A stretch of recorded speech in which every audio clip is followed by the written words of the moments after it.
This is Boyd the Broker. You know, I suffered a major stroke in 2021.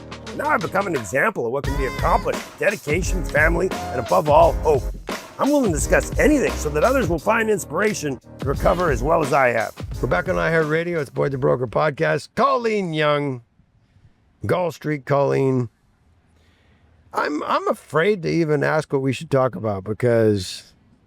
I'm afraid what you might ask for us to talk about. You got a lot of opinions. You just have a lot of opinions, and you know what scares me is that you're probably right on most of them. So I'm just supposed to shut up. But this is my podcast. Why would I have somebody on that's more interesting than me? That's just not smart.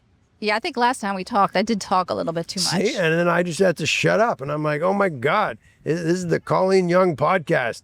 But you know what? We're going to do it again because I want to talk to you about, I don't care what I talk to you about, actually. Well, we could talk about my remodel that's finally done. It is finally done. But... I'm trying to remember what you were doing. So you did your front doors and then... Oh, no. Did the whole building. Stucco, the whole building. 6 months. Shouldn't you be renting it out by now? Yeah, I should be, but I've had other things going on, so I don't want to deal with, let's just say, don't want to deal with more people. But my remodel's done, but then my tenant went ahead and hit my garage door, so now I have to call the stucco guy back and the painter guy back and fix all that. How's the world being run by our oh my by God! our governor? Don't get me started on King Newsom. You mean King Newsom? Yeah, how's he doing? Okay. Are you going to vote for him for president? No. Okay. No, and nobody should because he is the pot calling the kettle black. Isn't he a man for the people? No, he is not. He's a man for himself. The problem with him is if you go back and you look, when we voted on stuff, we voted no bail. What did he do? He took advantage of the pandemic and he put in bail. We voted to bring back some of the death penalty situation. What did he do? He decided to take it away because that's what he wanted. He didn't care what we voted on. He has gone against our actual vote so many times that he should be held accountable for being so undemocratic. It's unbelievable. And that's what you call opening up a can of worms. Yeah. Yeah. See, and I just look straight ahead and smile at the camera and don't really understand what's going on. Anyway, politics, real estate, it's all a can of worms. Let's talk about Scott. What about your husband, Scott? He's a character. You know what? And now I think about it, wouldn't it be fun to have Scott on here? How could I poke Scott? Like what things do you think could get him riled up?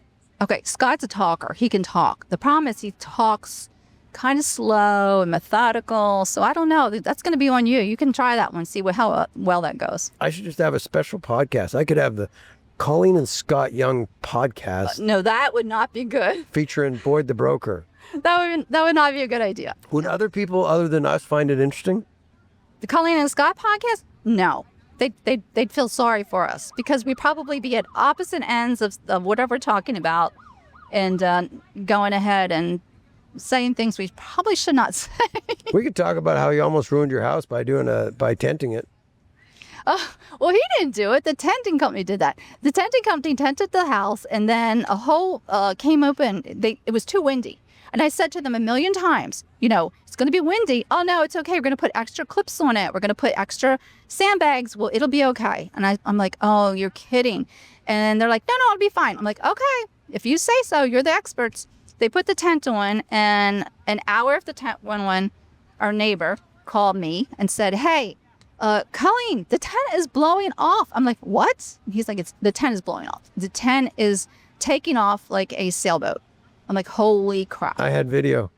I got video too, unfortunately. I like to watch it. So the whole tent just blew off and the gas came out and it was a total mess. So we had to have it. The tent put back on the next morning. They finally did the tenting and everything came out okay. Tell us about a real estate story in the East Coast.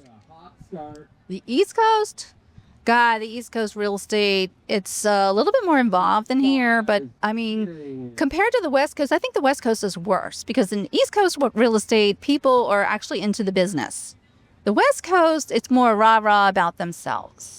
That's true. And you knew that. And that's how you bought that place down the road because there was that guy selling it. And then there was another guy buying it, right? And the real estate guy. And then you came in and said, no, rate, I'm a real estate gal and I'm going to negotiate with you. And then you got it. Yeah. I actually paid The real estate agent who bought it, I paid him $20,000 for his contract. Bob Salem. Bob Salem, yeah. And he met with me. He said, yeah, okay, I like the idea. And he flipped it. He got $20,000, never even closed. We bought his contract, and then we closed on the contract. And one of Scott says to me, does it have to be $20,000? Why didn't you say $10,000? This is because they don't give a crap about your $10,000. It's $20,000, and don't worry. That's what it's got to be. But you got it. That was the difference. That's the story, is you got it. Yes, but you got to know what you're doing. So it's really a tough situation when it comes to real estate in the West Coast, because real estate in the West Coast is very pricey. So that wasn't so bad, right? There's our 3 minutes. It's up, but we did okay. It was semi-interesting. You did fine. You said you needed your Jack Daniels. You didn't need anything. You were interesting. You were fine. Jack Daniels always helps. You were fine. Thank you for coming on. Appreciate it, Colleen. Thank you for having me. Bye-bye. I'm Boyd the Broker. I appreciate you tuning into my podcast. I live in the real world. Where do you live?